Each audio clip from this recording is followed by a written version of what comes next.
Boa noite! Vamos chegando para mais uma live Chamas Poéticas. E hoje a nossa convidada especial é Daniela Bento. Vamos chegando e ficando por aqui, já tem gente chegando. Sejam todos, todas e todes bem-vindos. Hoje nós vamos bater um papo com Dani Bento. Eu e Érica Capinã estaremos recebendo a nossa convidada e ouvindo Dani falar sobre um dos seus trabalhos, né, sobre uma das suas obras, que é o livro Amores Diversos. Então vem chegando, vem ficando com a gente para participar da sua opinião. Érica já está por aqui. Vamos ver aqui.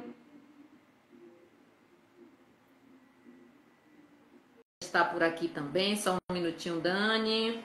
Deixa eu ver se Érica consegue entrar aqui. Boa noite, gente. Quem está chegando, Olá. sejam todos.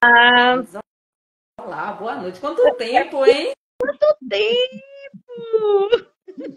Nunca mais nos falamos. Enfim, seja bem-vinda. Está no ao vivo, sua cara nem arde, está no ao vivo, não me provoque, que hoje é segunda-feira. Calma, respira. Mantenha calma. Vamos que... Quanto tempo não nos vimos, mas falar a gente se fala todo dia. Deixa a Rai saber disso. Deixa eu acertar aqui essa luz. Dani também já está por aí. Já. Vamos fazer o seguinte, né? A gente fala rapidinho, faz a nossa apresentação e depois a gente traz Dani para cá, né? Sim, senhora, você que manda. Chegando, eu vou começar. Para quem está chegando aí e não me conhece, acredito que a maioria já me conheça, eu sou Juliana Maciel e junto com Érica Capinã estamos aí com esse trabalho maravilhoso e um dos quadros, né, são as lives que vem acontecendo, as lives Chamas Poéticas, e hoje nós vamos estar recebendo Daniela Bento, que vai bater um papo com a gente sobre o livro Amores Diversos. Se apresente. Olá, gente! Eu sou Érica Capinã, aquela que Juliana Maciel não vê há alguns dias, mas fala todos os dias, todas as horas. Muito boa noite, sejam bem-vindos, bem-vindas, bem-vindes. Já pedindo licença para a gente bater esse papo nessa segunda-feira maravilhosa, finalzinho de maio, e agradecer a Ju pela parceria e pelo acolhimento de sempre. Eu que agradeço. Vamos ver, Dani, aqui, se ela já está presente, se ela já está... Quer dizer, presente, já está. Deixa eu convidar a Dani. Tem uma galera boa chegando por aí. Olá, Fábio, seja bem-vindo. Deixa eu encontrar a Dani aqui. Oxe, alguma coisa aqui nesse negócio. Aí. Vamos ver. Daniela Bento.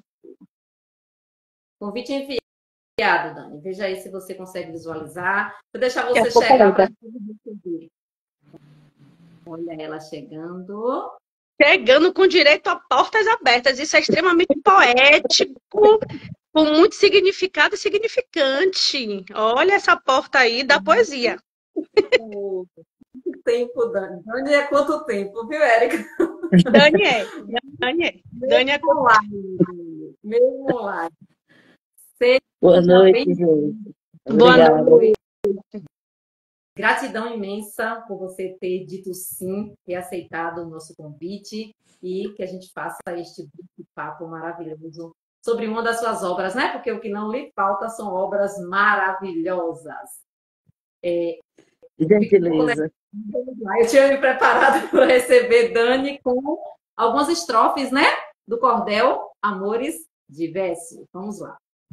De mãos dadas com o verso, casada com a poesia, peço a Deus a inspiração e força na travessia para narrar dor e amor, causando sinestesia. Eros, nosso Deus do amor, aplicou-me uma vacina, bagunçou meu coração, mesmo eu quase uma menina. A paixão me dominou, eu segui a minha sina. A Oxum é testemunha das vezes que me culpei, que chorei bem caladinha, quanto amor silenciei. Fazia oração novena, muito tempo sufoquei. Do rabisco no caderno a nunca poder falar, a paixão me consumia do dormir ao acordar. Eu rumava à igreja para em penitência orar. Com essas estrofes do cordel do livro Amores Diversos, a gente te abraça e a gente te recebe para este bate-papo, Dani. falando, né, um pouco de como eu conheci Dani. Foi no Grupo Estante Feminista que eu comecei a participar a convite de Isabel, que por algum motivo ela acabou nem podendo participar, mas que eu sou grata a ela até hoje pelo convite, por ela ter me colocado no grupo, por ter conhecido tanta gente maravilhosa e por ter aprendido tanto e por continuar nessa parceria aprendendo. Gratidão, viu, Dani? Érica? Eu quero dizer assim, boas-vindas, dizer da minha alegria, Dani, da minha honra de estar aqui com você, frente a frente dessa telinha. E estou muito feliz e honrada, porque te conheci através de Juliana Maciel. Juliana Maciel me apresentou as suas duas obras, né? Coisa de Preto e Amores Diversos. E aí eu comecei a lhe seguir, e depois ela me apresentou a entrevista sua na revista AGL, se eu não estiver equivocada o nome. Enfim. E aí eu disse, essa mulher é potência pura. A sua obra já é você, o seu corpo, a sua vida, a sua trajetória. Você nem precisaria escrever nada se não quisesse, porque a sua existência já é a sua principal obra. Então eu quero dizer da minha alegria de estarmos aqui nessa segunda-feira, última segunda-feira do mês de maio que é extremamente significativo para a gente, não só pessoas, né, LGBTQIAPN+, mas nós de matriz africana, por ser o mês aí das almas benditas, e mês das mães, mês das Marias, e tantos significados que o mês de maio tem para nós em toda a sua diversidade. Então, muito obrigada pela sua existência. Uau! Com você, Dani. Fale um pouquinho, se apresente, fique à vontade. Relembrando, como eu te disse na nossa conversa anterior, a gente tem um roteiro apenas para a gente se organizar, mas sinta-se bem à vontade quando você quiser falar algo que não está previsto no roteiro. Sinta-se à vontade. Ok, gente. Boa noite. Mandar aí um abraço aí para os nossos telespectadores aí que estão chegando aí. Vi algumas pessoas conhecidas. Minha sobrinha que entrou agora aí na live. Dizer também que eu agradeço demais assim o convite. Faz tempo que eu realmente venho fugindo das lives. Eu acho que durante a pandemia a gente fez muita live, mas depois a gente foi um pouco se afastando disso, né, dessa questão da live. E achei interessante que a Juliana tem resistido nesse espaço do Instagram e nesse projeto aí das Chamas Poéticas, ao qual ela tem sido bastante carinhosa com a minha obra, né? Então, eu fico muito grata pelo convite e mesmo sendo uma segunda-feira, a gente disse, não, eu topo e vamos lá, né? Dizer que, para mim me apresentar, como vocês já bem falaram, né? Eu sou Daniela Bento, sou uma mulher, inclusive para quem aí tem baixa visão, para a galera aí que tem outras questões, eu vou me apresentar dizendo como eu sou, como eu estou, para que as pessoas possam, né, quem estiver assistindo, nas mais diversas possibilidades, poder entender. Então, eu sou uma mulher negra, sou uma mulher lésbica, eu tenho cabelo curto, uso óculos, estou vestindo uma camiseta preta com as frases laranjas, que tem uma frase que diz: o amor é uma péssima ideia para se odiar, né? Um colarzinho também, né, que remonta à diversidade, e eu sou uma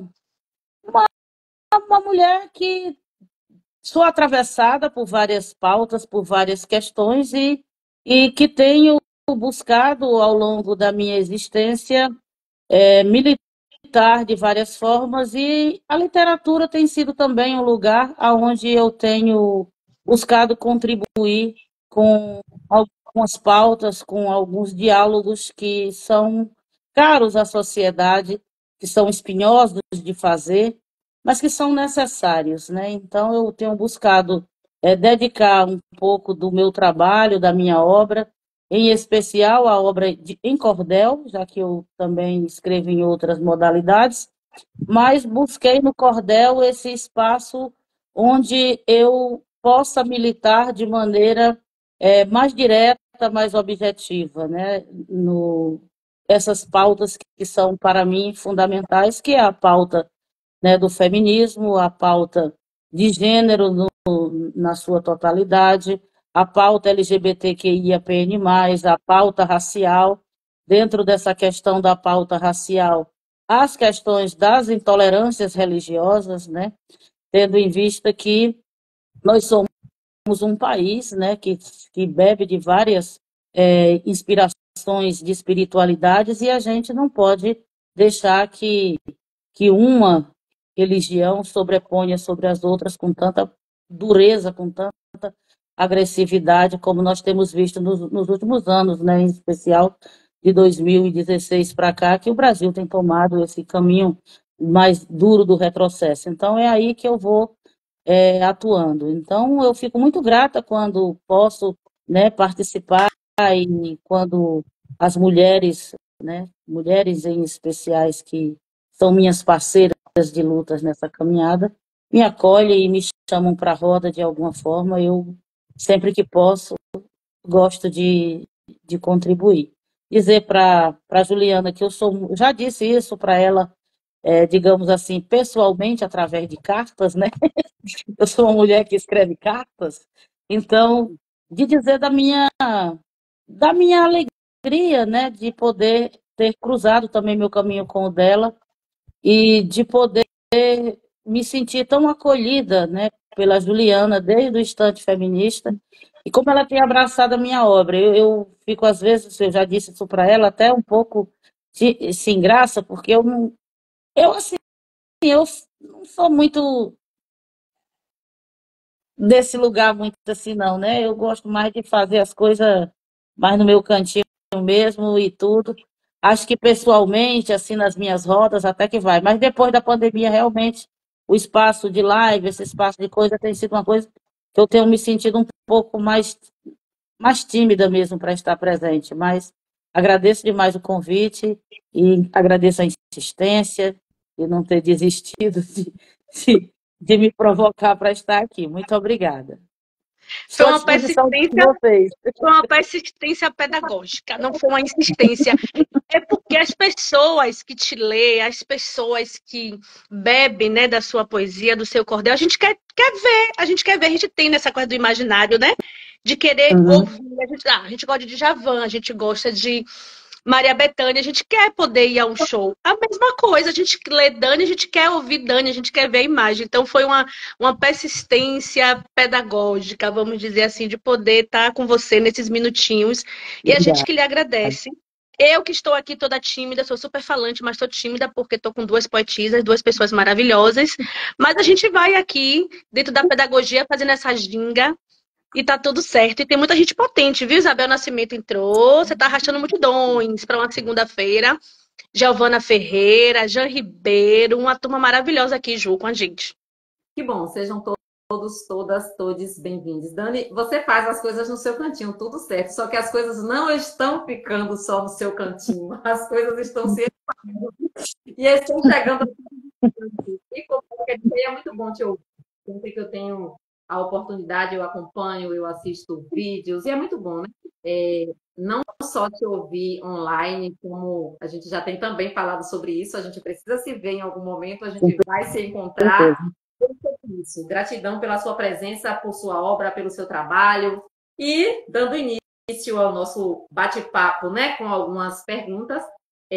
A pergunta número 1, eu fiz pensando no início do livro Amores Diversos, né? Ele foi publicado em 2021. Mas como foi que ele surgiu? Em que momento ele surgiu? Fala um pouquinho para a gente aí do surgimento desta obra em você, antes dele ser também nosso.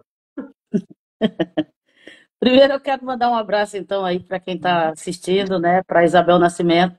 Isabel Nascimento é uma parceira muito importante, né, na minha vida, como cordelista, como mulher, como tudo. Isabel tem um papel fundamental no rumo que a minha escrita tem tomado, né? Então, é uma parceira que eu gosto de caminhar com ela e acho que nós temos já alguns projetos juntas, estamos aí num novo projeto juntas e dizer, Isabel, obrigada por você estar aqui. Muito obrigada pela sua presença e por todas as outras. Eu vi que Gabi também entrou aqui, Tá aí a Gabi Murua, que é uma parceira de trabalho aqui nas nossas trincheiras dos territórios. Então, muito obrigada pela presença de vocês. Então, o Amores Diversos, e só um parêntese aqui, Isabel, que eu sou uma pessoa que quem me conhece pessoalmente, assim, acha, e eu sou uma pessoa muito, como diz no Ceará, muito espilicute, né? Assim, muito de ser brincalhona e tudo, mas eu tenho uma certa timidez que eu sei que sou tímida. Isabel sempre me questiona isso quando me chama para as lives, para fazer o cordel de quinta, e ela dizia que eu chegava bem caladinha, né? Depois eu vou me soltando, mas no começo eu sou realmente muito travada, né? Mas o Amores Diversos, eu já tinha escrito muito subjetivamente sobre essa minha condição homoafetiva, em especial na minha adolescência, na minha juventude, quando isso ainda era um segredo até para mim, né? Então, mas logo depois, como eu digo no cordel, eu vou me desaguando e a vida não vai sendo tão difícil estar nesse lugar de mulher lésbica. Isso eu posso dizer com muita tranquilidade, né? Eu passei por esse processo muito tranquilamente, né? Eu tive o acolhimento da minha família, eu tive o acolhimento de amigos, eu tive a possibilidade de fazer esse caminho com uma certa tranquilidade. No entanto, nos últimos anos, é, têm sido, foram muito duros, né? Em especial aí depois de 2014, 2016, o Brasil começa a fazer esse fechamento e eu nunca me senti, talvez, ao longo dessa minha, que eu sou uma mulher autodeclarada aos 17 anos, né? Eu me autodeclaro como mulher lésbica, então eu costumo até brincar, dizer que eu fui do tempo que não era nem GLS, né? Que era movimento, né, homossexual, passando aí pelo GLS, né? Gays, lésbicas e simpatizantes, LGBT, LGBTT e agora o alfabeto quase tudo, né? Então, eu brinco, inclusive, que então eu já tenho uma longa caminhada nesse lugar, mas eu acho que a gente nunca viveu, assim, pelo menos eu nunca senti tão explicitamente uma vontade de nos linchar, uma vontade de que a gente não existisse. Não sei se por força das redes sociais, não sei se por força desse lugar, né, da globalização de tudo, eu acho que ali naquele período da pandemia, a gente, com aquele processo todo de dor, de isolamento, e ao mesmo tempo uns discursos tão perversos, tão cruel, tão direto, que ainda que diga assim, mas não era o meu vizinho que estava dizendo comigo, mas estava sendo dito em rede, e eu sou também esse corpo, né? E eu me senti e que seria o momento, talvez, de escrever algo sobre isso, né? Confesso que também eu fugi de escrever sobre esse tema, né? Porque, assim, acho que é um equívoco, ou não sei, mas eu acho que a maioria de nós, às vezes, foge. Escreve sobre os outros, mas não quer falar tão diretamente sobre nós, porque parece que se torna meio panfletário e parece que é uma literatura menor porque é a sua história, é a sua bandeira.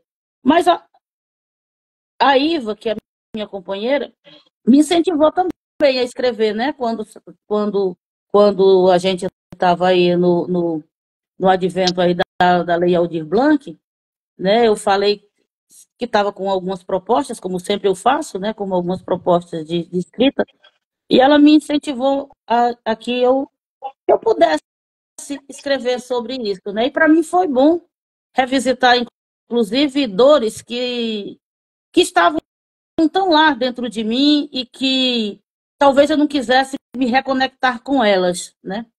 E aí a gente construiu esse projeto juntas, assim, no sentido de escrever o projeto para Aldir Blanc, de pensar o título, né? Tudo foi a gente fez conjuntamente, menos o texto, né? O texto é todo meu, mas a idealização, a proposta, a gente construiu juntas o projeto E o meu objetivo era esse, era poder oferecer uma escrita que fosse, ao mesmo tempo, uma denúncia, mas ela fosse também um anúncio para a juventude, que é possível a gente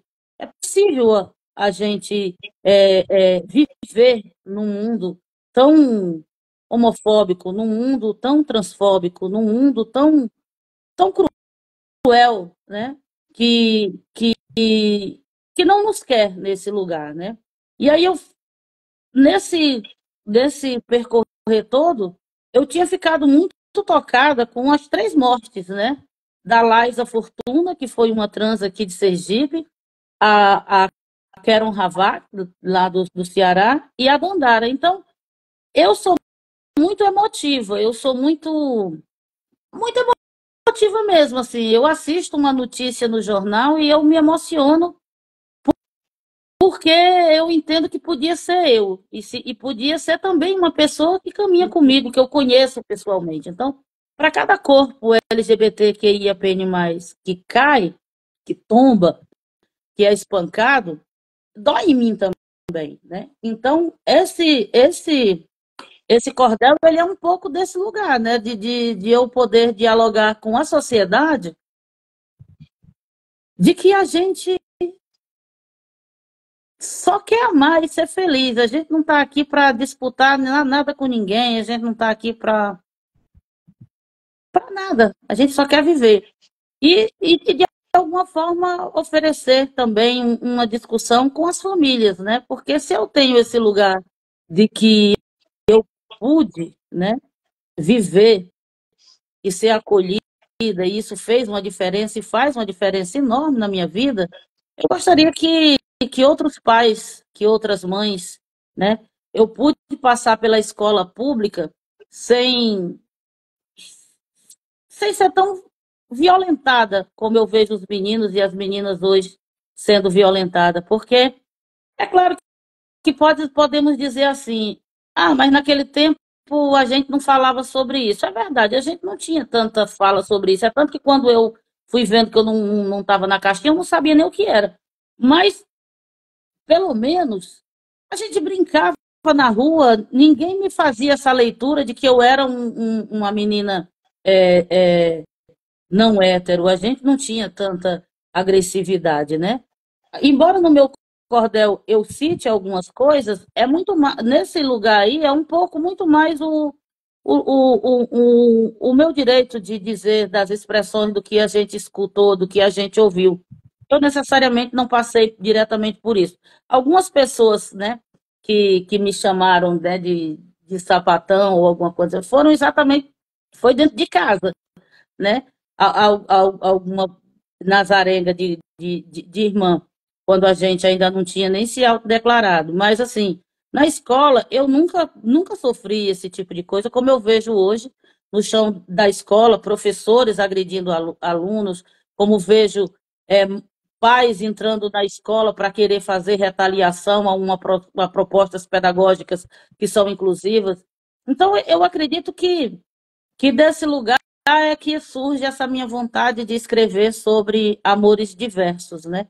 Eu costumo dizer que é um manifesto em defesa do direito de amar, e só isso. Não sei se me alonguei demais, se respondi, mas Tá é por ótimo. aí. Enfim, o que vem em seguida é exatamente o que você já colocou aí, né? Você revisitou algumas dores, você não fala apenas de coisas que você viveu aqui em sua obra, como você coloca, né? Outras dores que você viu, que você presenciou, as questões que você tem, que nós temos visto, você não, que nós temos visto na sociedade. Teve uma parte aqui que você coloca em relação a meninos e meninas trans na escola, em questão do professor não querer nem sequer valorizar o nome. Eu presencio cenas desse tipo hoje, então realmente a gente tem caminhado, né, nesse lugar, como você colocou aí, que ao invés das coisas se acalmarem, melhorarem, a gente tem mais conhecimento e estamos cada vez mais perdendo essa questão do respeito, infelizmente. A gente precisa continuar insistindo, persistindo, batendo nesta tecla para que para que as pessoas simplesmente respeitem, como você disse aí. Não se quer nada, se quer viver, se quer amar. E isso incomoda quem, né? As pessoas que não sabem amar. Complemente, Érica, por favor, com você. Eu só queria um dedinho aqui, só Diga. para mandar um abraço aqui, que eu vi Dona Josefa do Sítio Alto, que acabou de entrar aqui. Dona Josefa é uma mestra quilombola aqui do Quilombo Sítio Alto, em Simão Dias, e para mim é uma honra vê-la entrar na minha live. Uma mulher que eu tenho aprendido muito com ela sobre negritude, sobre resistência, sobre sementes crioulas, sobre tudo que a ancestralidade pode nos trazer. Muito obrigada, Dona Josefa, por estar presente nessa live. Então, estamos aqui aquilombadas, porque Neide também acabou de entrar da comunidade do Ginete, que também é uma comunidade que fica aqui na Bahia, no município de Barra da Estiva, território da Chapada Diamantina. Olha que coisa boa esse aquilombamento, e é falar sobre isso mesmo, Dani, as intersecções, as avenidas e as encruzilhadas que acabam, né, interseccionando os nossos corpos e as nossas corpas. Meio que ela já falou, né, Ju? Dani trouxe pra gente aqui um desaguar, como ela fala, do Rio, das suas vivências no Rio, do brincado que era muito pobre, mas que também era muito rica, porque se tinha natureza, se tinha o rio e se tinha essa sutileza e delicadeza no viver, do não saber o que era ser uma mulher sapatão, só vivia a sua sexualidade sem ter esses rótulos e essas caixinhas. Mas a gente queria que você falasse um pouco, se nesse processo da escrita, não se debruçar na construção dos amores diversos, para além do que você já pontuou, se teve alguma coisa que lhe tocou de forma mais sensível, algo que possivelmente estava lá, quietinho, e aí, a partir dessa construção, do se debruçar, você disse assim, poxa, para que eu fui mexer nisso? Eu também nunca sofri bifobia, nem lesbofobia. Eu costumo dizer que eu sou uma mulher bissexual, vivendo a minha lesbianidade há 14 anos. Eu tenho 14 anos com a minha companheira, e nesses 14 anos só estou com ela. Mas me reconheço e me considero como uma mulher bissexual. Mas já sofri intolerância religiosa por ser uma mulher de matriz africana, então a gente acaba tendo algumas outras opressões, né, no nosso corpo. Então a gente queria saber de você, nesse processo, como foi esse processo mesmo assim, genuíno, de parar, de escrever, de dizer assim, isso estava lá na minha infância e eu acabei despertando. Eu sempre que o Amores Diversos, acho que muitos autores dizem, né, que não gosta de reler a obra depois que escreve. Eu acho até que isso é uma coisa mesmo da gente se proteger às vezes, do que poderia ter saído mais bem feito, e a gente se cobra muito. Amores Diversos é uma obra que eu gosto pouco de ler, na verdade. Assim, depois, talvez seja a obra que eu menos li depois que eu escrevi, porque, de fato, mexe muito comigo. Então, todas as vezes que eu tive que fazer a leitura do Amores Diversos em alguma apresentação, alguma coisa, eu tenho alguns momentos que eu embargo, porque realmente são momentos que eu me deparo realmente com aquela Daniela criança, a Daniela infante, pré-adolescente, nessa transição. Mas talvez uma das coisas que mais tenha mexido comigo quando eu escrevo essa obra e quando eu revisito, que aí realmente nem tudo é a minha história real, mas boa parte é a minha história real. Acho que essa coisa de você segredar o que sente na adolescência, na fase da descoberta, quando você está ali se descobrindo nos afetos, quando todo mundo está se apaixonando, escrevendo bilhetinhos na escola, a gente não poder fazer essa mesma prática, essa mesma vivência, porque vocês não têm a segurança de como isso será acolhido, de que se isso pode virar uma chacota. Então, talvez essa seja a parte que me mexe bastante quando eu fui escrever e quando eu revisitei. Da mesma forma como isso, como eu sempre digo, eu nunca tive um enfrentamento talvez tão forte diretamente assim para dizer, mas era sempre essa coisa que eu acho que ainda é muito forte para os meninos e para as meninas de hoje, de que é de você ouvir da rejeição do que você não espera que seu filho seja, porque o filho do outro foi. Então, essa negativa de que esse, isso era uma aberração, acho que é uma coisa que mexe muito com a gente, que mexe muito comigo, né? Essa coisa de a gente ouvir. Na minha época era muito isso mesmo, assim, né? Ah, a filha de fulano de tal é macho e fêmea, né? Então, que nem era sapatão, era macho e fêmea, né? Mulher, Essa homem, mais fêmea, mulher, homem, essa coisa, né? E você, de alguma forma, eu acho que intuitivamente, a gente, nem, eu acho que eu não tinha essa consciência, sim. mas eu acho que intuitivamente algo vai dizendo para você que parece que você está mais para macho e fêmea do que para Cinderela, né? Então isso vai mexendo com a sua cabeça, isso vai deixando você uma pessoa meio introspecta. Então, me deparar com essa minha introspecção da adolescência, dali da juventude, embora eu tenha me autodeclarado muito cedo, o que também não é nenhuma novidade, porque eu vou fazer 54 anos esse ano de 2024. Então, era uma geração de que a gente também se adultizava muito, muito cedo, realmente, pela dureza da vida, né? Inclusive, o fato de eu ter me emancipado e de eu ter me autodeclarado aos 17 anos foi muito em função disso, dessa dureza da vida. Eu fico órfã aos 15 e logo depois eu tenho também que me emancipar economicamente, porque eu precisava sobreviver economicamente dentro de uma lógica de uma família que nós éramos muitos filhos e pouca subsistência. Então, isso de alguma forma facilitou. Mas eu acho que isso é um lugar muito doloroso. Foi muito doloroso. E lógico que, assim, teve muitos momentos, assim, nesse período em que eu me autodeclaro, né, e do antes, né, quando a minha sexualidade foi se tornando mais aflorada e talvez mais visível aos olhos de todos, é lógico que houve um processo de também, né, por parte, sobretudo, dos meus irmãos, que são todos mais velhos do que eu, de tentar me, me forçar de alguma forma uma heteronormatividade que eu não tinha condição de ser.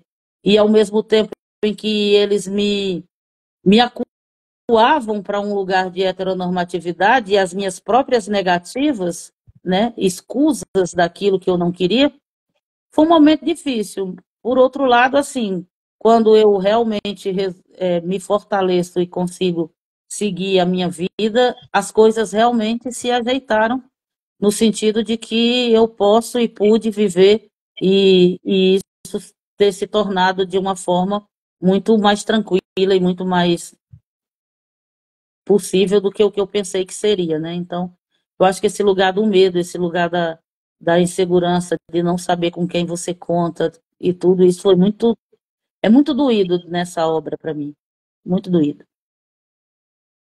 Então, sinta-se abraçada. A gente não quer aqui revisitar nenhum passado, né, Ju? Mas é importante para as pessoas que estão nos escutando e que são pessoas formadoras de opinião. A gente está aqui com a live com vários professores. Saudar o professor Basilão Carvalho que entrou, o professor Andréa Queiroz. Tem muita gente aqui que trabalha diretamente com a educação, seja ela formal ou não formal. Então, a gente quis trazer perguntas, Dani, nesse sentido, para mostrar para os professores e para as professoras, enfim, as pessoas que trabalham com gentes, né, nas suas mais variadas matizes, nuances e a diversidade e pluralidade, da importância de compreender o papel da família, da importância de compreender o contexto de cada pessoa, a trajetória de cada pessoa, a história de cada pessoa. Quantas meninas não tiveram essa coragem que você teve de romper com medo, porque você foi com a cara e a coragem e disse assim, eu estou aqui, vou me emancipar, e não só financeiramente, mas você se emancipou mesmo, a partir da sua realidade, a sua orientação sexual, a sua sexualidade, você foi e rompeu, e se assumiu. E tem meninas e meninos, sobretudo a população T, né, que são os meninos trans, as meninas trans e travesti, que não dão conta de se assumir com 17 anos, com 18 anos. Primeiro porque a família não acolhe, segundo, porque a escola não acolhe. Então, a gente pode dizer que você é uma exceção a essa regra LGBT QIAPN+. E aí eu vou seguir já para essa questão da família, que também é muito presente na sua obra e na sua narrativa como um todo. Desde a dedicatória você fala da importância deste acolhimento, desse respeito, dessa empatia, sobretudo da sua mãe e da sua irmã. E que, via de regra, as famílias em geral não têm esse acolhimento. Eu, você, Lila, minha companheira, e tantas outras pessoas deram muita sorte, vamos dizer assim, de ter esse acolhimento. Mas tantas outras pessoas LGBTQIAPN+, não têm. São colocadas para fora de casa, o mercado de trabalho não acolhe. E aí você fala do grupo Mães pela Diversidade, que aqui na Bahia também a gente tem. Temos a Mãe do Arco-Íris, nós temos Família pela Diversidade também aqui. E a gente sabe que esse grupo nasce em São Paulo em 2015, mas a gente queria falar um pouco dessa experiência que você teve aí em Sergipe com esse grupo e dessa presença da família e como isso lhe ajudou também a romper com o medo, a romper com a heteronormatividade, com a cisnormatividade. Uhum. Na verdade, assim, é, o Mães pela Diversidade, eu não tive um contato direto com eles, né? É um grupo que eu conheço pelas redes sociais. E como minha mãe, né, eu escrevo essa obra, né, póstuma, a mamãe já tinha falecido, ela não alcançou a obra, mas foi minha forma também, nada do que eu disse aqui eu não tenha dito para ela pessoalmente, né? Minha mãe foi uma mulher que foi fundamental na minha vida. Eu sempre costumo dizer, quem já assistiu live comigo, quem já participou em algum momento comigo, quem caminha comigo sabe é o quanto que eu tenho dito e que eu sempre disse com ela em vida, que a mulher que eu sou, eu devo muito à minha mãe. Porque quando eu me autodeclarei aos 17 anos, como eu disse, né, assim, lógico que os machos da família quiseram fazer um processo de muito auê, de muita coisa, né, de bater, de não sei o quê, uns paranauê e tal. Eu não morava mais com minha mãe, não morava, né, ainda eu já tinha mas a gente morava juntos. Era como se fosse uma república de irmãos. E aí, eu tô falando aí, né, de um período em que as coisas não eram. Eu morava em Fortaleza, a mamãe morava no interior, a gente não tinha negócio de celular, de WhatsApp, nada dessas coisas, a gente tinha um orelhão que a gente ligava para falar, para dar recado, essas coisas. E quando eu me autodeclarei, eu fiz essa reunião que eu digo, ela é real, ela é verdadeira, e a mamãe estava no interior, mas então eu falo para aqueles irmãos que estão comigo ali e digo, olha, a parada vai ser essa e agora é tchau e benção, né? Quem quiser queira, quem não quiser, Tchau. que não queira. Mas era isso. Mas essa não era uma conversa para mim estar falando com minha mãe por carta ou fazendo uma ligação de orelhão. Eu queria conversar com minha mãe pessoalmente para dizer para ela dessa questão. E um irmão meu se antecipou a mim. Um irmão que Deus o tem, que já desencarnou. Mas assim, ele se antecipou.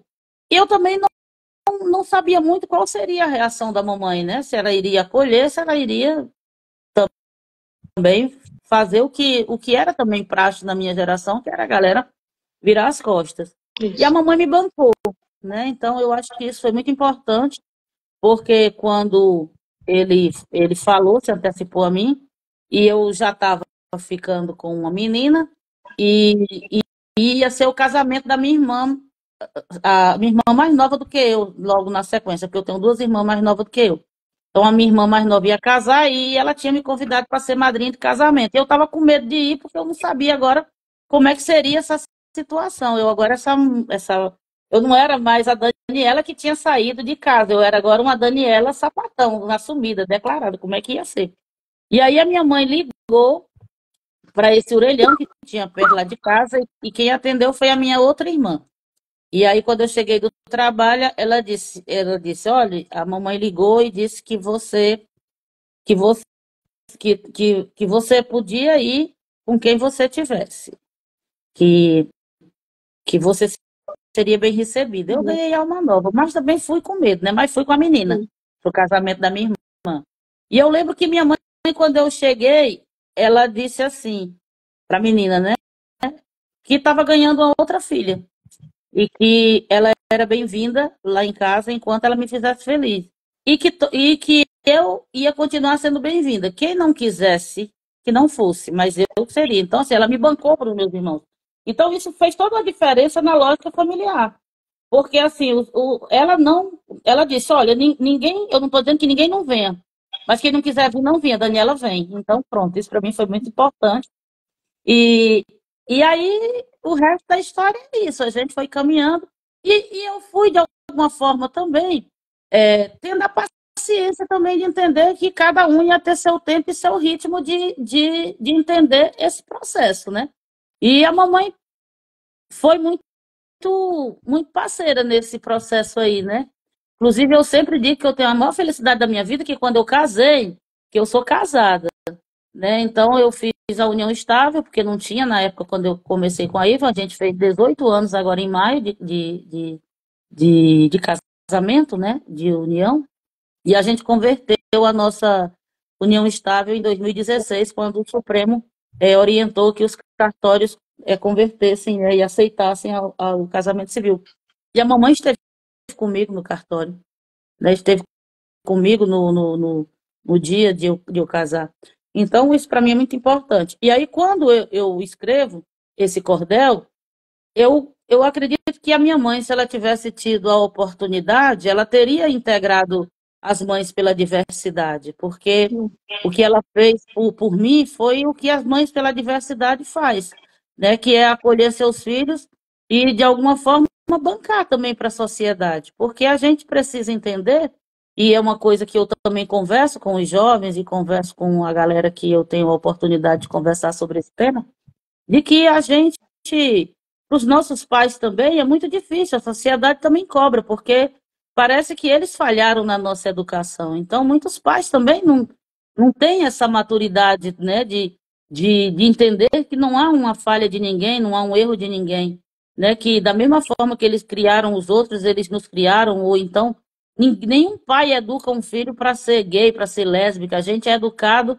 para ser hétero. Todas as famílias educam seus filhos, inclusive a escola educa para a gente ser hétero. Então, foi nesse sentido que eu quis homenagear as mães pela diversidade, porque a minha mãe foi um exemplo vivo, e aí, quando nem se falava de mãe pela diversidade, porque as mães pela diversidade, tem alguns grupos que surgem, né? Mas em 2014, tem outros que, com outros nomes, vão estar lá para 2007, e a minha mãe, né, ela vai ser a mãe pela diversidade lá ainda em 1987. Então, a minha mãe era uma mãe pela diversidade. Já era pioneira, precursora da diversidade. Ô, Ju, antes de passar a bola para você, é porque eu estou aqui, você está vendo, né, que eu já me emocionei, porque eu fico, a sensibilidade, como a gente trabalha com isso na ponta, e a gente vê a realidade, então é muito bom quando a gente ouve que tem uma mãe que diz assim, não estou dizendo para ninguém não vir, mas a Dani vem e eu ganhei uma nova filha, então a gente fica, de fato, extremamente emocionada. Eu não sei se Ju viu aqui antes de passar para você, Ju, mas João perguntou a Dani se a escrita escolheu você ou se foi você que escolheu a escrita como linha de fuga. Eu achei pertinente porque tem a ver com a nossa gira aqui, para não fugir o raciocínio, e a gente segue o nosso roteiro. Mas enfim, Dani, diga aí. Você escolheu a escrita ela escolheu. Eu escolhi a escrita. Isso é uma cor também que eu sempre digo, né? Eu não comecei com cordel, mas eu escrevo desde cedo. E eu sempre costumo dizer que, assim, a escrita para mim foi a psicóloga que eu não tive, assim, em alguns momentos eu não tive condições de pagar. Então eu começo a escrever muito cedo, como eu disse, muito na subjetividade, né, dos meus, das minhas confusões. Não chegavam nem a ser poesias nem nada, mas eram fugas. Também não era um diário, que eu nunca tive diário, nem tenho paciência para ter diário. Mas a escrita foi quem me salvou. Eu costumo dizer que a escrita ela me salva em duas perspectivas. A escrita que eu lia, porque eu sempre consumi muita leitura, gostei sempre muito de ler, e a escrita também me salva porque até hoje, até hoje, até hoje é assim, quando as coisas estão doídas demais, que, que a razão não consegue controlar, a escrita acaba sendo a minha catarse, né? Então, eu digo que eu tenho uma alegria muito grande de ter conhecido a obra de Cassandra Rios nesse período. Era uma literatura marginal, uma literatura censurada, mas eu digo que eu tive acesso à biblioteca da minha escola. Então, eu acho que quando eu li Cassandra Rios, muita coisa se clareou na minha mente e nada é mais gratificante do que você se reconhecer numa literatura, né? Porque até então todas as literaturas, todos os romances eu lia, era bonito, mas eu não me conectava com aquilo. Quando eu conheço Cassandra Rios, quando eu leio a obra de Cassandra Rios, eu acho que ela sinaliza para mim algumas possibilidades. E diante dessa escrita da Cassandra, é que eu também vou me escrevendo a minha forma de fuga. Logicamente que hoje uma mulher madura, uma mulher adulta, uma mulher com consciência do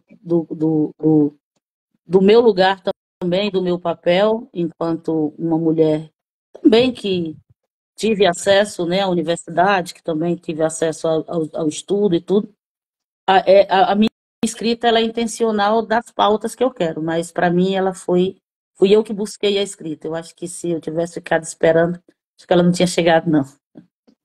Perfeito. Obrigada. Vai lá, Ju. Se tiver mais alguma pergunta, Érica, e tu conseguir Eu estou visualizar, tu seguindo faz. aqui. Tá. Eu vou dizer alguns nomes de pessoas que já passaram por aí, deixaram algum recadinho. Vana Pretinha, Dandara, Marco Binatti, lá de Viamão, mandou um abraço pra gente, disse que a live tá muito boa. Cauane, tem alunas aí também. Tem Thaís Ferreira, tem Carolzinha, que já mandou um oi aí, ainda disse: Oi, Pro, é Carol. Tem Sandrinha, a professora Sandrinha, tem Fábio, Cauane, quem mais? Mônica, Marcelo, Isabel. Gratidão a todos que estão passando por aí, ficando um pouquinho, permanecendo. E a gente segue, né, com este bate-papo. Veja, Érica, se tem mais alguma pergunta aí que você Por consiga enquanto, visualizar. não. Danilo acabou de entrar, um salve. Chegou agora, seja chegado. Danilo Lumiano. Pode Muito seguir o bom fluxo. ficar ouvindo Dani, né, gente? Eu fico aqui parada assim. Até 10. A live tem um horário, mas a gente ficaria aqui até 10. Eu não sei mais o que falar, mas vamos que vamos, Dani. Estou com saudade, Dani, das nossas reuniões, quando eu ficava fazendo a ata em cordel, lembra? Teve um dia que eu não fiz estrada com a falta da ata.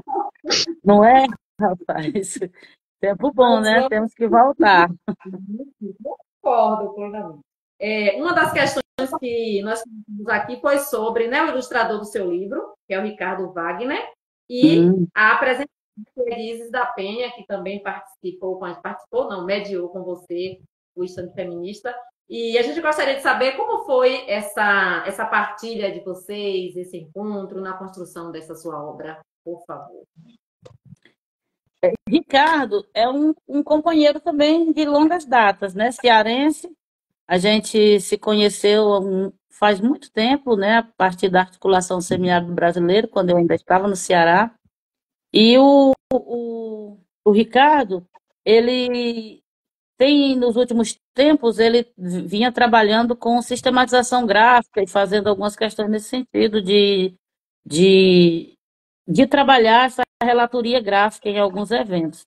E quando eu fui escrever o Amores Diversos, essa é uma questão também que eu sempre tento fazer nas obras, quando eu, né, vou publicar, para cada tema, eu tentar ser coerente também com as mãos que estão comigo nessa obra. Então, para uma obra que iria, né, que debate a questão da diversidade, eu quis que toda a produção dele fosse também da diversidade, até porque conseguiria se conectar e dar uma cara mais próxima do sentimento dessa obra. E aí eu contactei com o Ricardo, ele nunca tinha feito ilustração, mas aí ele topou, né, a fazer a ilustração e me indicou o João Caetano, que foi quem fez a diagramação. Então, todo o processo de ilustração, de desenho, desde a capa, os desenhos internos da obra é do Ricardo, mas o processo de diagramação, a questão da fonte, da letra, pensar essa questão toda foi do João e fez toda a diferença, né? E uma coisa que eu acho super bacana nessa obra, nas ilustrações do Ricardo, é que essa forma de trazer as cores da diversidade dentro de uma estrutura do coração, né? Porque você está falando de amor, mas remontando também uma coisa bem característica nossa do Nordeste, que é o fuxico, né? Então, se a gente olhar direitinho, os corações eles remontam o fuxico, e era essa a nossa ideia, né? De tentar dar uma cara, fugir um pouco desse padrão, né? Do cordel também, que é da estilogravura, que é o cordel mais nessa capa preto e branco, mais dura, trazer essa alegria, né, da diversidade, mas também dialogando com essa questão que é também muito forte do Nordeste brasileiro, que é a sua cultura. Inclusive, o nome dessa letra, né, essa letra que ilustra aqui, que é uma letra que foi desenvolvida pelo próprio João Caetano, o nome dessa letra é Cuscuz com Leite. Então, ela, ela tem toda essa questão. Então, para mim, foi muito interessante dialogar com os meninos para a gente construir. Então, é uma obra que é bonita, que é sensível, que é toda contextualizada e com a cara da diversidade, que eu acho que só o varal da diversidade que tem no final conseguiria dar. Acho que se não fôssemos nós, né, numa linguagem bem popular, viado e sapatão, a gente não conseguia dar. Não dava, não. Mas é isso, assim, né? E uma coisa que vocês estavam falando aí, né, de que tem muitos professores. Eu escrevi Isso. 3 obras que eu considero, assim, que eu digo que foi uma trilogia de temas que eu queria trabalhar e agora eu estou trabalhando outros temas que eu estou querendo publicar. Que o primeiro foi sobre a questão do machismo, né? Período esse muito feminicídio, que está até mais agora retomando, tinha dado uma trégua, que é o machismo que precisa mudar. E aí depois veio Coisa de Preto e por fim veio Amores Diversos. Nessa trilogia, né? Que eu estava querendo discutir. E todas elas, né? Eu fiz pensando no chão da escola, né? De como a gente poderia inserir essas obras e como que essas obras podiam chegar nas escolas públicas, né? E é interessante como Coisa de Preto é uma obra que assim já me levou para vários lugares, escolas, institutos e tal. Mas Amores Diversos é uma obra que as escolas chamam pouco, né? Assim, tem até escola que adquiriram minhas obras, que compraram a partir de projetos de alguns professores, mas é uma obra que eu ainda não tive muita oportunidade, muitos convites das escolas para trabalhar. Talvez porque, diferente do Dia da Consciência Negra, né, que é obrigatório, a gente ainda não tem o ensino da viadagem obrigatório. Bem isso. Coisa de Preto, como eu escrevi quando o Ju me apresentou, o Ju me prestou o livro, aí eu coloquei lá, né? Usem como material paradidático, excelente para trabalhar a Lei 10.639 e os 1.645. Mas para trabalhar o viadeiro, a viadagem, não tem lei. A LDB ainda não foi modificada. A gente não tem, mal se tem o decreto do nome social e a resolução nos estados para tratar do nome social. Então, não tem. Então, ainda que tivesse, nós teríamos muita dificuldade, porque é um tabu, é um tema paradoxal. A gente fala sobre gênero e sexualidade desde 1990, com os PCNs. Uhum. A gente não dá conta de trabalhar, Dani, pelo menos aqui na Bahia, a gente não dá conta de trabalhar nem no 17 de maio. Diferente, né? De trabalhar o mês da consciência negra, de falar do 14 de maio, de falar de outras questões relacionadas à história cultural brasileira, mas gênero e sexualidade, ninguém quer falar. Se for falar, então, em pessoas trans, minha irmã, sai de reta, está repreendida em nome de Jesus. Então, assim, o fundamentalismo e o conservadorismo cresceu muito, tendo mais um professor, o professor Eduardo França, sociólogo, economista. Então, só tem professores aqui na live. Seja bem-vindo, companheiro Eduardo. Então é isso. Pois Então não é. fique triste que não é só aí no Ceará, em Aracaju, não é. Não é só em Não, Sergipe e no Ceará, não. É, é coisa mesmo do Brasil conservador, né, colonialista e, uhum. enfim, a gente não conseguiu furar essa bolha ainda só quando tivermos de fato uma lei que trate da educação para as relações de gênero e sexualidade. Mas a gente vai furando a bolha.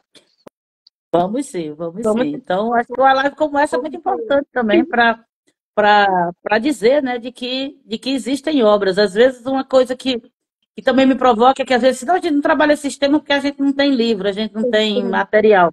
Então, Entendi. assim, as minhas obras, elas estão aí disponíveis, inclusive com indicação de outros materiais, de outros filmes, com dados, com Sim. glossário, com tudo, para que a galera possa trabalhar, viu? Então, Uma obra é isso. extremamente pedagógica e didática. No final tem um glossário, no final tem lá dicas de filmes, dicas extremamente É pedagógica extremamente para os pedagógica. pedagógicos. Então, tirou 10. Mas diga, Ju, senão eu fico aqui, a pedagogia ficar falando até Sobre, altas horas. sobre as parcerias mesmo de Dani. Ela não falou ainda sobre Isis. Vocês já se conheciam ou ela Ah, foi a partir do estudo que ela faz, né? A apresentação é. aqui, uma belíssima apresentação. Isis, a Isis, nós nos conhecemos no advento da construção da antologia das Neves às Nuvens, que eu fui convidada por Isabel Nascimento para a gente organizar, né? Que é a antologia das Neves às Nuvens é a primeira antologia genuinamente, né, de cordelistas mulheres organizadas por mulheres, que foi uma ação da Academia Sergipana de Cordel, que a gente dividiu a organização, Isabel Nascimento. Então, eu conheci Isis naquele momento, e depois a gente se reencontrou, né, muito fortemente no movimento Cordel Sem Machismo, né, e a gente escreveu, né, o Amores Diversos, e ela estava escrevendo também, quando a palavra fere estruturas, e a Julie era nossa editora, então a gente acabou se aproximando muito, porque a gente costuma dizer que se fosse uma gravidez, nosso pré-natal tinha sido juntas, porque a gente estava sempre juntas discutindo essas obras, a gente fazia reuniões juntas para discutir a obra dela e eu a minha, e aí, quando eu fui concluir aí, mandei para ela e perguntei, né, se ela não gostaria de, de fazer, né, prefaciar essa obra. E aí ela me fez chorar que eu nunca vi uma pessoa que entendeu tão bem ali meus sentimentos ali.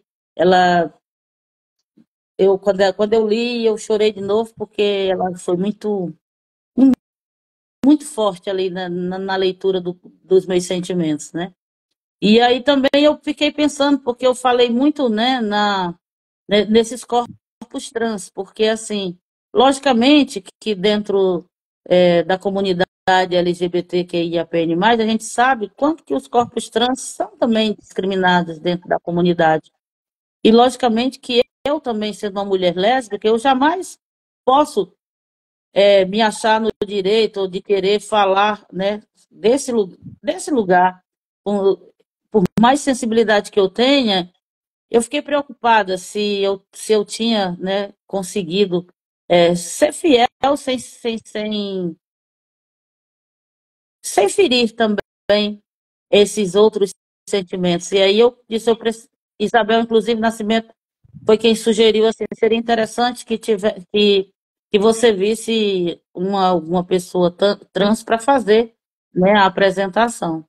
E aí ela também me sugeriu que convidasse Linda Brasil, eu não tinha muito acesso ainda a Linda Brasil, mas aí ela disse, eu acho que você poderia convidar a Linda, talvez ela...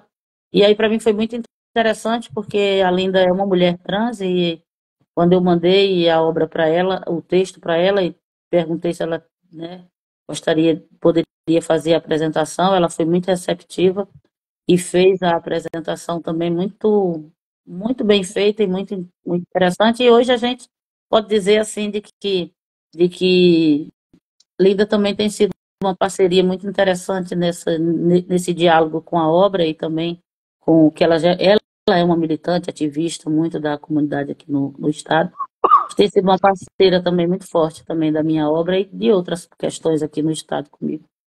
E Isis é uma pessoa que assim, a gente se tornou amigas, somos amigas mesmo, de verdade. Então, Isis foi assim que a gente foi se conhecendo, através da literatura e da militância também. Ok, respondido. Estamos no finalzinho, né? Tem mais Mas uma tem duas pergunta aí que você quer fazer? Tem duas perguntas. Você tem Ah, ainda aí? A Que o sétima não negócio foi foi feita tão ainda. bom. O negócio foi tão bom, tão gostoso, a ginga, que eu fluí, e aí eu substituí a ordem e tá tudo certo.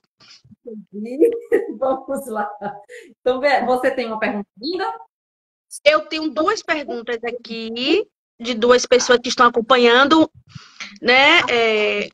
Olhando para hoje, a homofobia, a LGBTfobia ainda é muito frequente para ti e casa com uma outra. Quando você é convidada para falar sobre coisa de preto, os alunos acabam querendo que você fure a bolha para conversar sobre amores diversos. Acho que as duas se complementam, dá para responder. Porque é bem coisa de jovem, né? De estudante, né? É bem por aí. Olha, eu acho que algumas questões para a primeira pergunta, né? Se a homofobia, né, Ainda é presente. ainda, ainda é presente, é claro que é presente, né? Muito presente, como eu sempre costumo dizer, eu acho que não muito diretamente a mim, assim, né?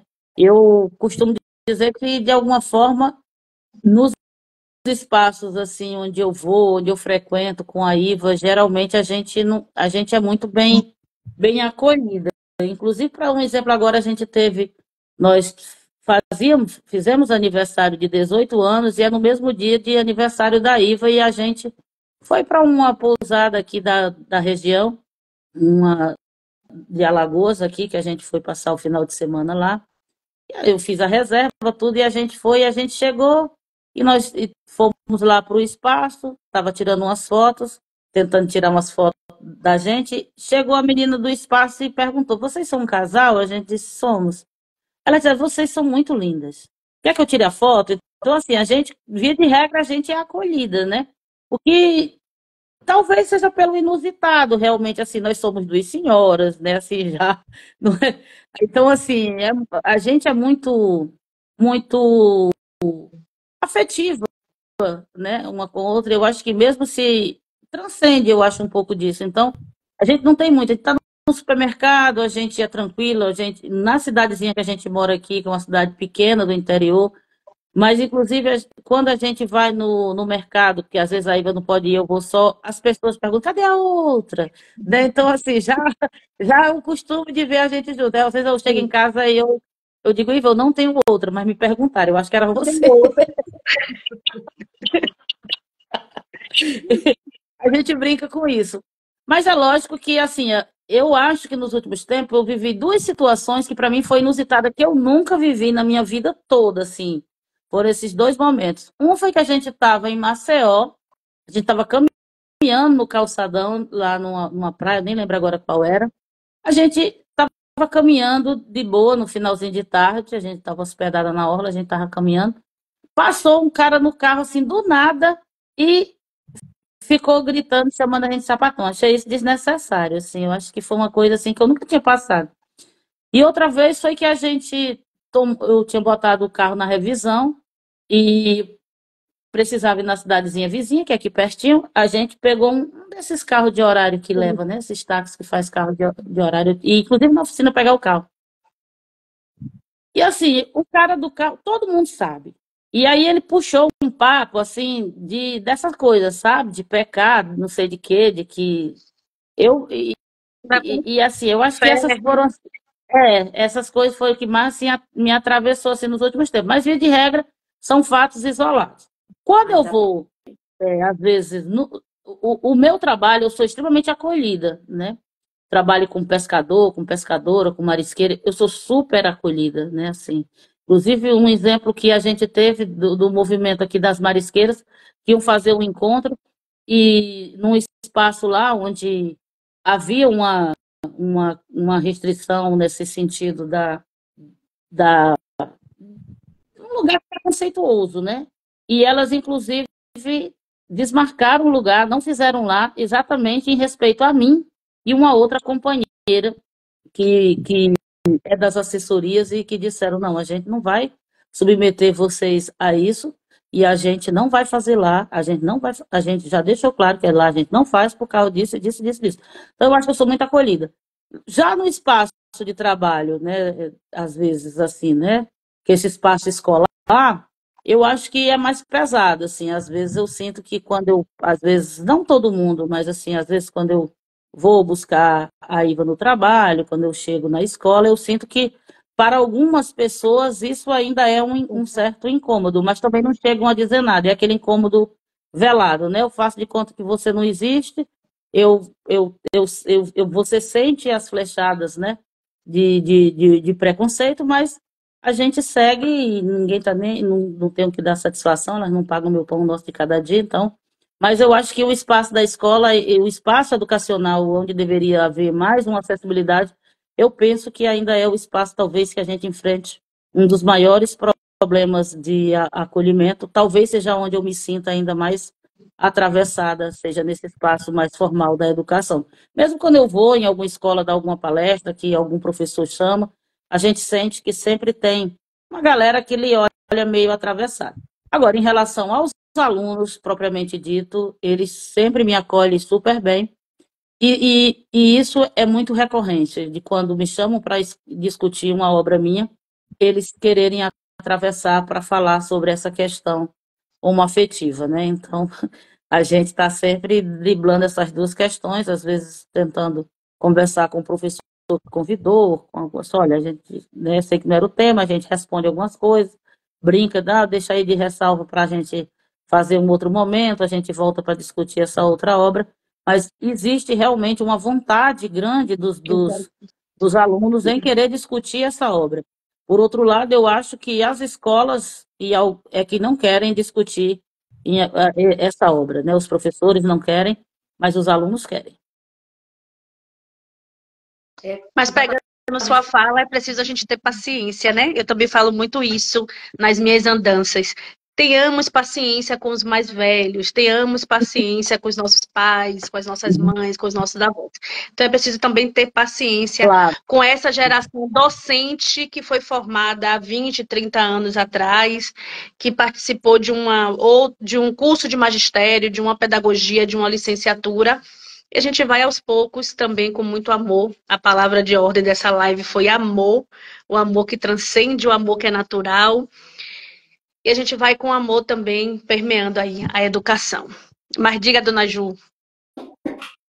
Complementando, né, o que Dani disse, essa questão dos meninos quererem de buscar é exatamente essa necessidade que eles têm de aprender, né? E aí a gente volta para a Érica e a gente vai com paciência e a gente vai driblando as adversidades e a gente chega com certeza. Tem mais perguntas? Eu queria, inclusive, mandar aqui um abraço para a Vitória, que acabou de entrar aí, citou aí, amor será sempre amor, um sentido natural, que é um fragmento da minha obra. E, inclusive, agora, por esses dias, ela e uma outra colega dela, numa atividade da escola, elas se conectaram aqui com a minha obra e fizeram uma apresentação, me mandaram um vídeo, e era um festival, acho alguma coisa nesse sentido, e elas tiraram o primeiro lugar lá na categoria delas e partilharam comigo, e eu fiquei muito feliz, agradecer aí a presença dela na live, agradecer também o acolhimento dela, a coragem dela e da colega dela de bancar essa obra num evento de escola. A gente sabe que não é fácil, mas eu acho que é assim que a gente vai rompendo as caixinhas. A gente precisa tocar o coração dos mais jovens para levar a bandeira adiante. Temos uma pergunta aqui que, na verdade, você já falou sobre, você fala sempre, né? Você vai apenas complementar. De que maneira você percebe a sua escrita contribuindo para mitigar, minimizar o preconceito, o racismo, as expressões LGBT, QIA+, fobia? E você fala sempre, né? Sobre a função, a finalidade da sua escrita, e uma das passa por aí. Eu acho que tem uma cena que me marca, assim. Eu participo pouco de feiras, né, literárias, essas questões, eu participo pouco. Mas, vez ou outra, eu participo. E, geralmente, são feiras que são visitadas por muitos estudantes. E, querendo ou não, por mais acessíveis que sejam as minhas obras, para muitos educandos, alunos, ainda é um preço caro, mesmo eu fazendo um preço popular, sempre que participo de feiras. E uma coisa que me chama a atenção sempre desse lugar é de como eles, os meninos e meninas,